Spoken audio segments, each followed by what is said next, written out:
এসো হে তরুণ, সত্যের পথে একটি ইসলামিক মিডিয়া। আল্লাহ রাব্বুল আলামিন বলতেছেন, ফাহকুম বাইনাহুম বিমা আনজালাল্লাহু ওয়া লা তাত্তাবিউ আহওয়াআহুম।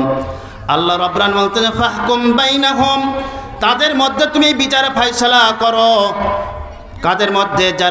যাদের মধ্যে গোলমাল আপনার বাড়িতে দেখা যায়, ভাই ভাই গোলমাল, পাড়া প্রতিবেশীর সাথে গোলমাল, গ্রামে গ্রামে গোলমাল, এই ধরনের যাদের মধ্যে বিবাদ সৃষ্টি হয়েছে, এই বিবাদ যারা সৃষ্টি করেছে তাদের মধ্যে বিচার ফায়সালা করো।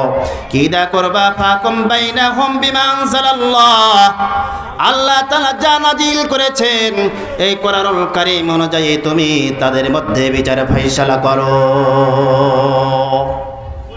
সুবহানাল্লাহ বলবেন না? ওয়ালা তাত্তাবিউ আহওয়াআহুম, আর নিজের খেয়াল খুশি মতো খবরদার বিচার ফায়সালা করবা না, নিজের মস্তিষ্ক থেকে খবরদার বিচার ফায়সালা করবা না। আল্লাহ রাব্বুল আলামিন বলছেন, আনিহকুম বাইনাহুম বিমা আনজালাল্লাহু ওয়া লা তাত্তাবিউ আহওয়াআহুম।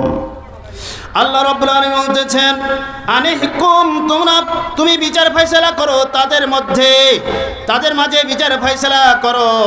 বিমা আনজালাল্লাহ, আবার বললেন যা আল্লাহ তাআলা নাজিল করেছেন।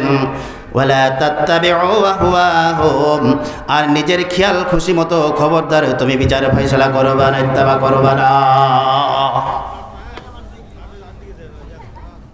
যারা আল্লাহর কোরআন অনুযায়ী, আল্লাহর বিচার, আল্লাহর বিধান অনুযায়ী, আল্লাহর ফায়সালা অনুযায়ী যারা বিচার করবে না, আল্লাহ পাক রব্বুল আলামিন বলতেছেন, ওয়া মান লাম ইয়াহকুম বিমা আনজালাল্লাহু ফাউলাইকা হুমুল কাফিরুন ফাউলাইকা হুমুজ জালিমুন ফাউলাইকা হুমুল ফাসিকুন।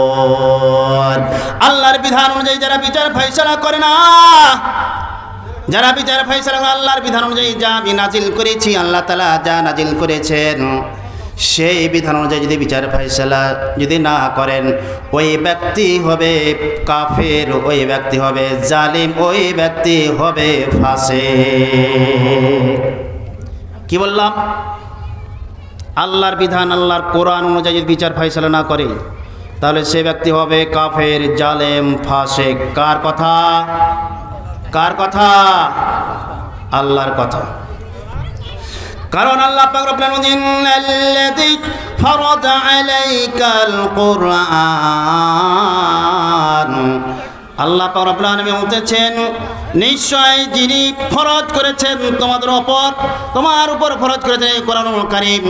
এই কোরআনুল কারীম যত আয়াত রয়েছে প্রত্যেকটা আয়াত বিধান, প্রত্যেকটা ৬,০০০-এর অধিক যে আপনার আয়াত রয়েছে প্রত্যেকটা আয়াত হচ্ছে বিধান। কিভাবে চলবেন আপনি? আপনি ব্যক্তিগতভাবে কিভাবে চলবেন? আপনার পরিবার কিভাবে চালাবেন? আপনার সমাজ কিভাবে চালাবেন? আপনার রাষ্ট্র কিভাবে চালাবেন? আপনার অর্থনীতি কিভাবে চালাবেন?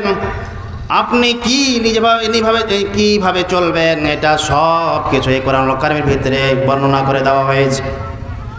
ক্ষেত খামারে কিভাবে কাজ করবেন সব কিছু এর ভিতরে বর্ণনা রয়েছে। এটা যদি আপনি না করেন তাহলে আপনি দেখা যায় নামাজ পড়েন, রোজা রাখেন, হজ করেন, দান সদকা করেন, এদিকে আবার আল্লাহর বিধান যদি আপনি না মানেন, কিছু মানেন আর কিছু যদি ছেড়ে দেন, তাহলে কিন্তু এটা হবে মুনাফিকের চিহ্ন। কার চিহ্ন? মুনাফিকের চিহ্ন।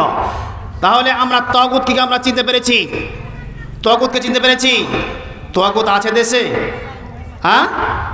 তাহলে আমি নিজে বাঁচবো। আল্লাহ পাক রব্বুল আলামিন বলতেছেন, কু আনফুসাকুম ওয়া আহলিকুম নারা, তুমি নিজে বাঁচো এবং তোমার পরিবার পরিজনকে বাঁচাও। কিসে থেকে বাঁচাবা? ওই তাগুতের হাত থেকে। আল্লাহ রাব্বুল আলামিন বলতেছেন, আলাম তারা ইলাল্লাযীনা ইয়াজউমুনা আন্নাহুম আমানু বিমা উনজিলা ইলাইকা ওয়া মা উনজিলা মিন ক্বাবলিক ইউরিদুনা আন ইয়াতাহাকামু ইলাত তাগুত। আপনি কি লক্ষ্য করেননি, যারা দাবি করে যে আমরা কোরআন মানি, যা আল্লাহ নাজিল করেছেন তোমার উপর সেটা আমরা মানি, আমরা কি কোরআন মানি না? নামাজ পড়ে যদি বলেন কে তুমি আল্লাহর বিধান মানো না কেন, যে আমরা কি নামাজ পড়ি না, রোজা রাখি না, হজ করি না, দান সদকা করি না? আমরা তো সবই করতেছি, কিন্তু সবই করতেছো ভালো কথা, নামাজ পড়তেছো, রোজা রাখতেছো, হজ করতেছো, দান সদকা করতেছো, শিখ, কিন্তু তুমি এটা দাবি করতেছো ইয়াজুমুনা আন্নাহুম আমানু বিমা উনজিলা ইলাইকা, তোমার উপর যা নাজিল করেছে আল্লাহ তাআলা এগুলো আমরা মানি, বিশ্বাস করি। ওমা উনজিলা মিন ক্বাবলিক, তোমার পূর্বে যা নাজিল হয়েছে ওটাও কিন্তু মানি, ওগুলো মানি, কিন্তু এর ভিতরে আরেকটি প্যাঁচ লাগিয়ে দিয়েছে, ইউরিদুনা আন ইয়াতাহাকামু ইলাত তাগুত। আপনার কিন্তু তারা ওই যে বিচার ফাইসালা নিয়ে যায় তাগুতের কাছে। কার কাছে নিয়ে যায়? অন্যায়কে নাই বানাবে, নাইকে অন্যায় বানাবে, আছে কি না? আছে কি না? নাইকে অন্যায়, অন্যায়কে নাই বানাবে, এরা হচ্ছে তাগুত, এই বিচারকরা হচ্ছে তাগুত। সুতরাং এদেরকে যে সহযোগিতা করবে তারাও কিন্তু সে যে পাপ করবে ওই পাপের ভাগীদার হবে, ওই পাপের ভাগীদার হবে। আল্লাহ পাক রব্বুল আলামিন বলতেছেন, মাইয়াশফা শাফাআতান হাসানাতান ইয়াকুল্লাহু নাসিবুম মিনহা ওয়া মাইয়াশফা শাফাআতান সাইয়্যাতান ইয়াকুল্লাহু কিফলুম মিনহা।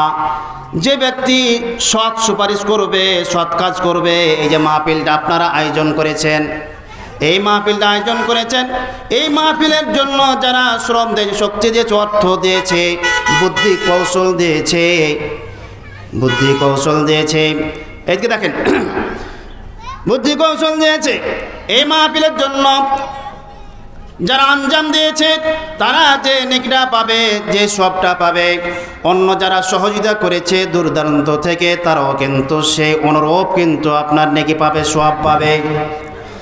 এবং যে ব্যক্তি অন্যায় করবে, গান বাজনার আয়োজন করবে, সুদ ঘুষকে সমাজে বাস্তবায়ন করার জন্য আয়োজন করবে, অন্যায় অনাচার অশ্লীল বিহাপনাকে বাস্তবায়ন করার জন্য আয়োজন করবে, ওই ব্যক্তি যা পাপ করবে, যারা ওকে সহযোগিতা করবে ওরাও কিন্তু অনুরূপ কিন্তু সেই অপরাধী হবে, সে গুনাহ করবে।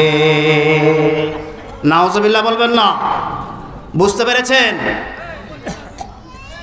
একজন ব্যক্তি অন্যায় করে গান বাজনার আয়োজন করেছে, ওই ব্যক্তিকে যারা সহযোগিতা করবে, যে আয়োজনের আপনার মূল হোতা, সে ব্যক্তি যে অপরাধ করবে ওকে সহযোগিতা যারা করবে, যারা শুনবে, টাকা পয়সা বুদ্ধি কৌশল অনুমতি সব কিছু দিয়েছে, ওরাও সে পাপের ভাগীদার হবে, একই রকম, একই।